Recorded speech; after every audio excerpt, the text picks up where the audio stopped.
ආයිබෝවන් සිලොන් නැග්දී අපි ඔබ සාදරයෙන් පිළිගන්නවා. තායිලන්තය කියන්නේ කෘෂිකර්මාන්තය අතින් ඉතාමත් දියුණු රටක්. ඒ කියන්නේ මල්, පැල වර්ග, එළවලු, පළතුරු වගේ නොඑක් දේවල් වලින් පරිපූර්ණ ඒක ඉදිරියටම ගියපු රටක් තමයි අතරම තායිලන්තය කියන්නේ. ඉතින් මේ තායිලන්තයේ මේ පැල ප්‍රදර්ශන වසර පුරාම තියෙනවා. නමුත් එක ප්‍රදර්ශනයක් තියෙනවා වසරකට රජතුමාගේ ප්‍රධානත්වයෙන්. මේක හැම අවුරුද්දෙම දෙසැම්බර් 1 වෙනිදා ඉඳලා දින 10ක් පුරාවට මෙන්න මේ ප්‍රදර්ශනය පැවැත්වෙනවා. අද දෙසැම්බර් 1 වෙනිදා. මෙන්න මේ ප්‍රදර්ශනය ඉලක්ක කරගෙන තමයි අපි අද මේ ස්ථානයට ආවේ. මොකද මේකේ ඊටාම ගොඩක් දේවල් තියෙනවා. අලුත් පැල වර්ග, ඒ කියන්නේ මේවා කොහොමද නිර්මාණය කරලා මේ රට පුරා ඒගොල්ලෝ ප්‍රචාරය කරන්නේ. ඒ වගේම තමයි මේක ලෝකේ පුරා කොහොමද ප්‍රචාරය කරන්නේ කියලා.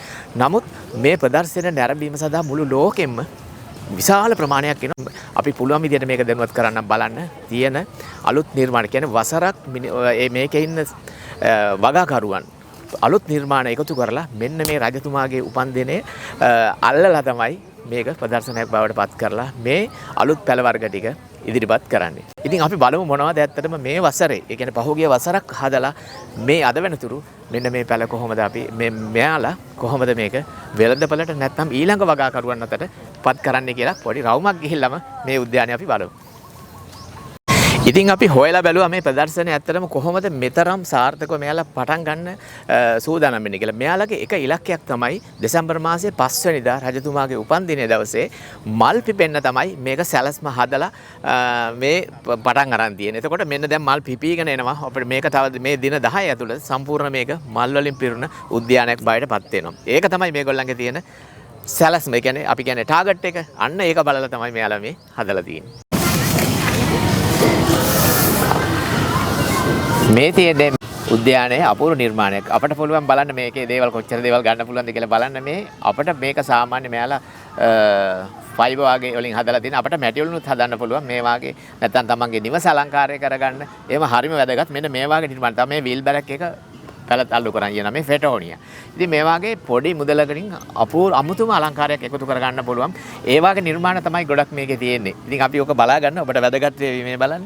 ඉතින් අපි තව ඉස්සරහට යන් මොන වගේ දේවල්ද මෙතන අපට දකින්න තියෙන්නේ කියලා. මේ සිඤ්ඤමුඛ කියන්නේ ඒක ඉතින් ලස්සනට arrange කරලා තියෙනවා.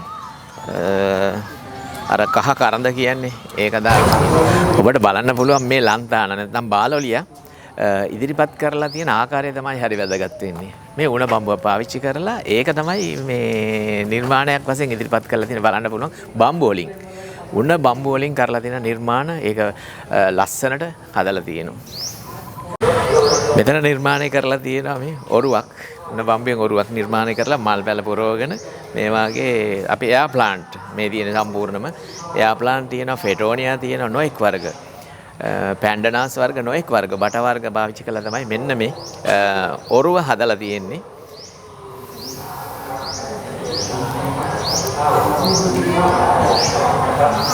මෙතන මේ ප්‍රදර්ශන භූමියට තවත් එක්තරා ඇතුල් වෙන ස්ථානයක්. මේ බට වලින් උණ බට වලින් නිර්මාණය කරලා තියෙන ඒකේ ලන්තාන අපේ සාමාන්‍ය අපේ රටේ තියෙන මල් වර්ග තමයි මෙතන තියෙන්නේ. නමුත් මේක ගොඩාක් පිළිවෙලට ඉතාමත් ලස්සනට මෙතන හදලා තියෙනවා.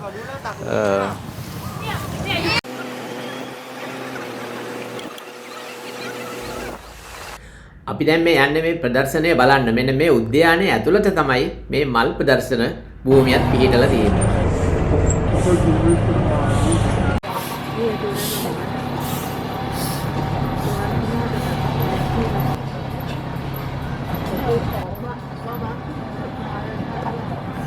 අපි දැන් බලමු මේ මෙන්න මේ ප්‍රදර්ශන භූමියට ඇතුල් වෙලා නොඑක් වර්ග තියෙනවා.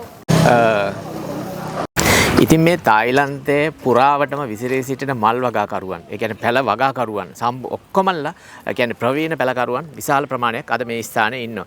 එයාලගේ එකම ටාගට් එක, අපි කියන්නේ එකම බලාපොරොත්තුව මෙන්න මේ දෙසැම්බර් මාසයේ 5 වෙනිදා, ඒ කියන්නේ 1 වෙනිදා ඉඳලා 10 වෙනිදා වෙනකන් මේකේ තියෙන මල් නැත්නම් පළතුරු වල පළතුරු ගෙඩි ගැනීම තමයි ඒගොල්ලන්ගේ අපේක්ෂාව. මේ බලාපොරොත්තුව හරියටම කරගෙන ඒ වෙලාවට හරියට මල් ටික අරගන්න තියෙනවා. ඒක තමයි එයාලගේ තියෙන දක්ෂකම. බලන්න මේ බොන්සායි ජපන් අරලිය ගහක්. මේකේ මේ පැත්තෙම තියෙන්නේ ජපන් අරලිය බොන්සායි වගා කරලා මං හිතන්නේ එක්සිබිෂන් එකක් තියෙන. ඒ කියන්නේ හොඳම වගාකරුවන්ට මේකේ සම්මාන තියාග ලැබෙනවා. ඉතින් මේ ගහ බලපුවාම අවුරුදු කීයක් පැරණිද කියලා හිතනවා. මේ මල් ටික අරන් තියෙන ලස්සන ඉතින් හිතා ගන්නත් බෑ මේ වගේ ගස් කොළන් දැක්කහම මේ කොච්චර කාලයක් ප්‍රවේශමෙන් මේවා ආරක්ෂා කරගෙන නඩත්තු කරනවද කියලා. ඉතින් මේ වගේ ගහක් පෙන්වන්න ලැබෙනවත් මං හිතනවා අපිටත් භාග්‍යයක්. මොකද ඔබට බලා ගන්න පුළුවන් කවදා හරි ඔබ තායිලන්ත සංචාරයකට આવොත් ඔබට මෙන්න මේ දෙසැම්බර් 1 වෙනිදා ඉඳලා 10 වෙනිදා අතරතුර කාලය පුරාවට මෙන්න මේ ප්‍රදර්ශනය කිංස් උද්‍යානයේදී බලා ගන්න පුළුවන්. ඉතින් අපි බලමු තව ඉස්සරහට ගොඩක් දේවල් තියෙනවා. සමහර ලාවට පොඩි දිග වීඩියෝ එකක් වෙන්න පුළුවන්. නමුත් ඔබ බලන්න කාලය අරගෙන ඔබට හරි වටිනා දේ දැන කියා ගන්න පුළුවන්. ඔබ මේ ශාස්ත්‍රයට කැමති නම් ඒ වගේම තමයි ඔබ ගහට කොළට පරිසරයට සබහාදහමට ආදරය කෙනෙක් නම් ඔබට පුළුවන් මේක බලන්න හරිම වටිනවා. ඒ තරම් ලස්සන අලංකාරය තමන්ගේ නිර්මාණ තමන්ගේ හැකියාව එක්තැන් කරලා අවුරුද්දකට සැරයක් කරන ප්‍රදර්ශනයක් නිසා හරි වටිනවා මෙන්න මේ ප්‍රදර්ශනය. මේ තියෙන්නේ ජපන් අරලිය විශේෂයක්. මේක විතාමත් කුරුවට වවලා තියෙන්නේ. හරිම ලස්සනයි. මේ තව ජපන් අරලිය. මේක තාම ප්‍රදර්ශනයේ සඳහා මම හිතන්නේ ඉදිරිපත් කරලා තියෙන්නේ. මම හිතන්නේ ඊයේ තමයි දිනය. මේගොල්ලන්ගේ දැන් අද බලලා දැන් අද බලන අයට තමයි ගොඩක් තියෙන්නේ. මේ පැත්ත තාමත් බොන්සායි වගාව ගැන තමයි තියෙන්නේ. බොන්සායි නිර්මාණ බලන්න මේකත් අර නුග පවුලේ ගස්. ඒ වගේම තමයි මේ බලන්න තායි දෙහි කියන එක. අපි කැලමන්සෝ කියලා කියන්නේ. බලන්නකෝ වවලා තියෙන ලස්සන ගෙඩි කොච්චරක් තියෙනවද කියලා මේ. මොකද මේ වෙළඳ කුටි වල කවුරුත් නැති නිසා අපිට උස්සලා පෙන්නන්න විදිහක් නැහැ. නමුත් බලන්න ඒකේ පළදාව අරන් තියෙන විදිහ.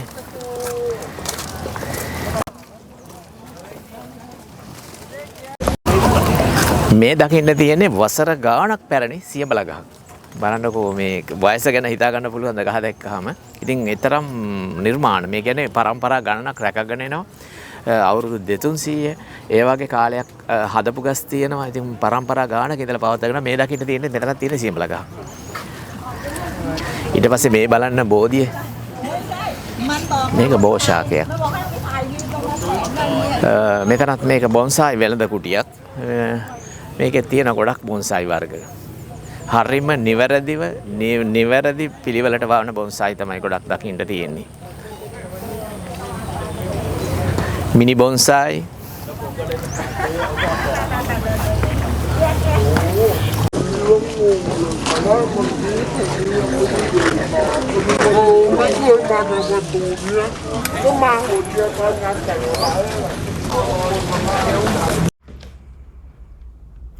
ඒ වගේම තමයි විවිධ විසිතුරු පත්‍ර වර්ග විශාල ප්‍රමාණයක් මෙන්න මේ වෙළඳ කුටි වල තියෙනවා. අපිට දකින්න පුළුවන් සමහර දේවල් අපේ රටේ තියෙනවා. සමහර දේවල් අපිට ඇත්තටම දකින්න හම්බ වෙන්නේ නැහැ. මේකේ ගොඩක්ම අපිට බලන්න ඕන මේවා මේ ඉදිරිපත් කරලා තියෙන ආකාරය තමයි වැදගත් වෙන්නේ. දැන් මේ මල් පැලයක් ඒකට වටිනාකමක් එකතු කරලා තමයි මේ ඉදිරිපත් කරලා තියෙන්නේ. ඒ වගේම තමයි නොයෙක් ඕකිඩ් වර්ග. විශේෂයෙන්ම බලන්න පුළුවන් මේ ඒ වගේ අලුත් වර්ග තමයි ගොඩක් අද මේ ප්‍රදර්ශන භූමියේ ඉදිරිපත් කරලා තියෙන්නේ. ඉතින් අපි හැමෝටම පුළුවන් අපි මේ මල් වගාවට කැමති අයට පුළුවන් බලන්න. ඒ වගේම තමයි තව විශේෂ බලන්න මේ ඇන්තූරියම් වගාව. ඒ වගේම ඇග්ලොනිමා ඒ වගේ නොයෙක් දේවල් තියෙනවා. මේ තියෙන්නේ තවත් හොඳ පළතුරු වෙළඳ කුටියක්. ඉතින් ගොඩාක් බඳුන් වල බබලා ගෙඩි සමග තියෙනවා මේ වගේ පින්තූර දාලා නොයෙක් වර්ගයේ විවිධ වර්ග තියෙන පළතුරු වර්ග එක එක නොයෙක් වෙළඳ කුටි තියෙන විශාල ප්‍රමාණයක්. ඉතින් අපි ඔහොම ටික ටික බලාගෙන යමු. අපිට සමහරට අපේ රටේ තියෙන දේවල් නැත්නම් අපේ රටේ තියෙන දේට වඩා අලුත් දෙයක් තමයි දකින්න තියෙන්නේ. මේ වාගේ අපි විවිධ වර්ණවල දැකලා තියෙනවා. අපි අර එක වාගේ මේ දෙයක් දකින්න තියෙන්නේ තවත් බොන්සායි වෙළඳ කුටියක්. මේවා නම් අලවිය සඳහා ගොඩක් තියලා තියෙන්නේ. ඉතින් නොයෙක් වර්ග වලින් පිරීලා තියෙනවා වෙළඳ කුටි, රෝසමල් ඒ වගේම නොයෙක් දේවල් තියෙනවා. තව ටික වෙලාවක් යද්දි මේක විශාල ජනකායක් මේක පිරෙනවා. අපි ඊට ඉස්සෙල්ලා තමයි මේ වීඩියෝ කරගෙන ඔබව දැනුවත් කරාගෙන මේ යන්නේ. ඉතින් බලන්න පුළුවන් මේ හරි වැදගත් මේ දැන් අපේ මෙහෙ තියෙන වෙළඳ කුටියකුයි ඒ පැත්තේ තියෙන වෙළඳ කුටියකුයි අතර තියෙන වෙනස. ප්‍රදර්ශනය සහ අලවිය සඳහා ඉදිරිපත් කරන්නේ හොඳම ශාක තමයි. බලන්නකො ඇන්තූරියම් තියෙන විශේෂ වර්ග විතරක් එක බඳුනක සාමාන්‍ය මල් 20ක් 25ක් වගේ වෙන්න හදලා තියෙනවා. ඉතින් මේ අපේ රටේ දැන් ඇවිල්ලා තියෙනවා. මේ ඇන්තූරියන් වර්ග ඒ වගේ නැති වර්ගත් තාම ගොඩක් මෙන්න මේ ප්‍රදර්ශන භූමියේ මේ දකින්න තියෙන්නේ හයිඩ්‍රින්ජියා විවිධ වර්ණ ගොඩක් තියෙනවා. ඒ වගේම තමයි ඕකිඩ් වර්ග තවත් තියෙනවා. කියන්නේ වෙළඳ කුටි මාරුවෙන් මාරුවට එකම කියන්නේ වර්ග නෙමෙයි එක එක තැන්වල එක එක ඕකිඩ් වර්ග නොඑක් වර්ග ඉතින් බලාගෙන බලාගෙන නම් හරිම ආසයි හිතන ඒ වගේම තමයි මේ මෙතන තියෙන තවත් පළතුරු වෙළඳ කුටියක්. ඉතින් අපිට අර පළතුරු දැක්කහම අපේ හිත ගොඩක් යන්නේ පළතුරු වෙළඳ කුටියකටනේ. මේ බලන්න මේ විශේෂ අලිගැට peer අර දිග අලිගැට peer එකක් එහෙම තියෙනවා. ඉතින් මේ වගේ නොඑක් වර්ග තියෙනවා. සමහර වර්ග තියෙනවා මේ වසරේම එළියට කියන අලුතෙන්ම ඉදිරිපත් කරන පැල වර්ග. නොඑක් මේගොල්ලෝ ගොඩාක් මේ පළතුරු එහෙම පුදුම විදියට හදලා තියෙනවා. ඉතින් ඒ කියන්නේ ඒ ගහට අවශ්‍ය විදිහට ලොකු වියදමක් දරලා තමයි හදලා තියෙන්නේ. ගස් ලබ තියෙනවා වෙරිගේටඩ්. ඒ වගේම තමයි කෙසෙල්කම්. මේ අර වෙරිගේටඩ් ඉරිලි සහිත කෙසෙල්කම් තියෙනවා. මේක සාමාන්‍ය මේ නොඑක් තැන්වල කියන්නේ ගොඩාක් වර්ග මේ වගේ තියෙන විවිධ වර්ග ඒවා ගොඩක්ම මේ පොඩි පැලයක් වුණත් ඉදිරිපත් කරලා තියෙන ආකාරය තමයි අපිට වැදගත් වෙන්නේ. පාරිභෝගිකයෙක් හිත ගන්න විදිහට හැමදේම ඉදිරිපත් කරලා තියෙන මේ නොඑක් පාත්‍ර වලින් හදලා තියෙන නොඑක් වැල් වර්ග අපි දන්නවා මේවා දැන් ගොඩාක් දේවල් ගොඩාක් වටිනා පැල වර්ග තියෙන මේ අතරේ. ඉතින් නොඑක් දේවල් තියෙනවා බලාගෙන යද්දී ඉවරයක් වෙන්නේ නැහැ. කාලය ගෙවි යනවා අපිට හිතා ගන්නත් බෑ මේ වගේ වර්ග.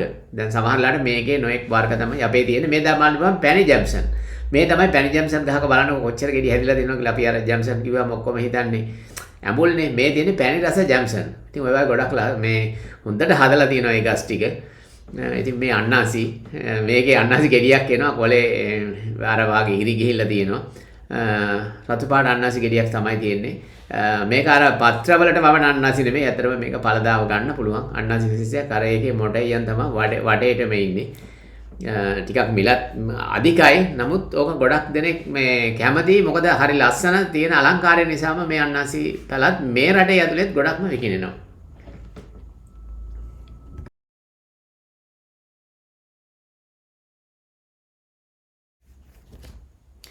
ඉතින් අපි මෙහෙම ඇවිදගෙන වෙළඳ කුටි ගානේ බලාගෙන යද්දි තවත් සුවිශේෂ වෙළඳ කුටියක් ළඟට ආවා. ඒ තමයි කෙසෙල්කම්. කෙසෙල් වර්ග ගොඩක් තියෙනවා. ඉතින් හරිම ආසයි. මොකද මේ වෙළඳ කුටියේ තියෙන්නේ කෙසෙල් පැල සහ කෙසෙල්කම්. හැබැයි කෙසෙල්කණත් පෙන්නලාම තමයි එයාලා මේකේ පැල අලෙවි කරන්නේ. ඉතින් නොඑක් වර්ගේ කෙසෙල් වර්ග තියෙනවා. ඔබට බලන්න පුළුවන් වෙරිගේටඩ් එක නම් වලින් ගොඩාක් තියෙනවා. ඒ කියන්නේ මෙයා කෙසෙල්ම පමණක් වගා කරන එක්කෙනෙක්. ඉතින් එයාගේ නිෂ්පාදන තමයි මේ වසරේ මේ දාලා තියෙන්නේ.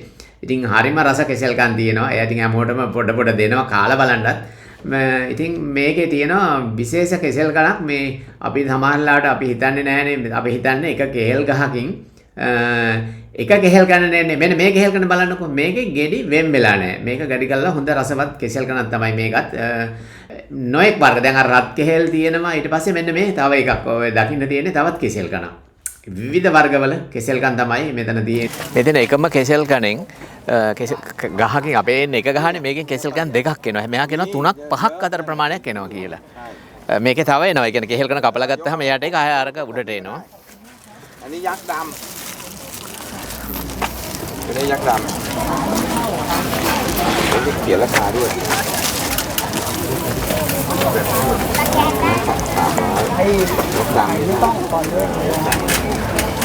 මේ තියෙන්නේ කෙසෙල් කණක් කියන්නේ නැහැ මලකට විතරයි. මේක පැලයක් හිටවලා මාස 4-5ක් වගේ යනකොට මල පිපෙනවා. එතන ඉඳලා මේක දිගට මෙන කොළ කපලා අයින් කළා. මේ ලස්සනට හදලා තියෙන කහ පාටයි. ඉතින් විසිතුරු පත්‍ර විවිධ වර්ග එකතු කරන අයට ගොඩක් වටිනවා. මේ ගොඩක් පැල දානවා මේ. ඒක තමයි වටින්නේ. ඒ වගේම ඉතින් අර ගොඩක් වෙන විශේෂත්වයකට තමයි ඒක හිරවන්න පුළුවන්. මේ කියන්නේ වෙළඳ අලෙවි කරන කෙනෙකුට හොඳයි. අර වාණිජ වගාවක් වශයෙන් කරන්නේ නැහැ. විසිතුරු පැලයක් වශයෙන් පවන්න පුළුවන්. ඉතින් අපි මේ ප්‍රදර්ශන භූමියේ ඇවිදගෙන එනකොට අපට හම්බුණා තවත් ලස්සන වෙළඳ කුටියක්. ඒ කියන්නේ විචිත්‍ර පත්‍ර කැලේඩියම් වර්ග. මෙන්න මෙතන මේ වෙළඳ කුටියේ තියෙන්නේ කැලේඩියම් වර්ග මෙතුමියගේ තමයි මේ වෙළඳ මේ කුටිය. ඉතාමත් ලස්සන අලුත් කැලේඩියම් වර්ග තමයි මේ වෙළඳ කුටිය දකින්න තියෙන්නේ. ඉතින් අර කැලේඩියම් එකතු කරන වවන අයට එහෙම ඉතින් හොඳයි මේක බලන්න. ගොඩක් මේ වවලා තියෙන විදිය හරි වටිනවා. ගොඩාක් ලස්සන අලුත් පැල වර්ග තමයි මේ වෙළඳ කුටිය දකින්නට තියෙන්නේ.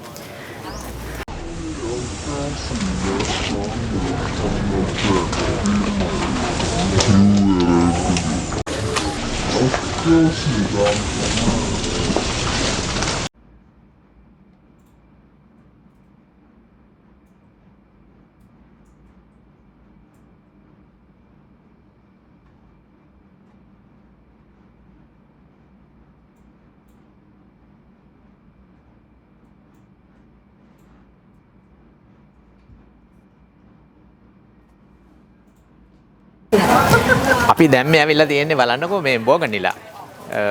හදලා තියෙන ලස්සන මේ සත්තු කපලා තියෙන මොනරු.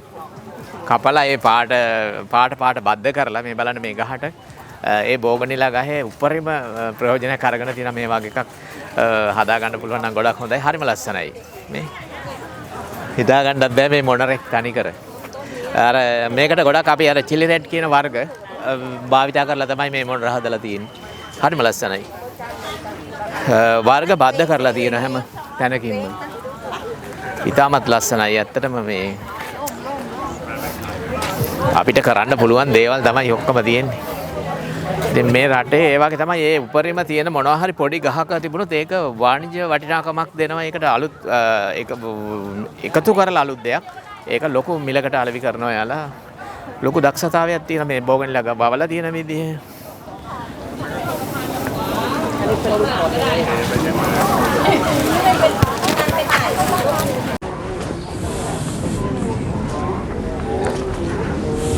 මේ වෙළඳ කුටි වටේම ගියොත් එහෙම අපිට කාලය නම් මදි වෙනවා. මොකද දවසක්ම ඕන අපිට මේ වෙළඳ කුටි නිරීක්ෂණය කරමින් මෙහෙම බලාගෙන යන්න. ඒ නිසා ලොකු දිග වීඩියෝ එකක් වෙනවා. නමුත් අපිට පුළුවන් ප්‍රමාණය අපි හිතනවා ඔබ දැන් මේ පෙන්නපු කොටසෙන් ඔබත් යම් කිසි දෙයක් දැනගන්න ඇති, ඉගෙන ගන්න ඇති. ඒ කියන්නේ ඔබට පුළුවන් මේ වගේ නිර්මාණයක් ඔබේ ගෙවත්තේ හදාගන්න, නැත්නම් පැලයක් මේ විදිහට හදාගන්න. ඉතින් අපි විශ්වාස කරනවා අපි හැමෝම මේකෙන් යම් කිසි දෙයක් ඉගෙන ගත්තා.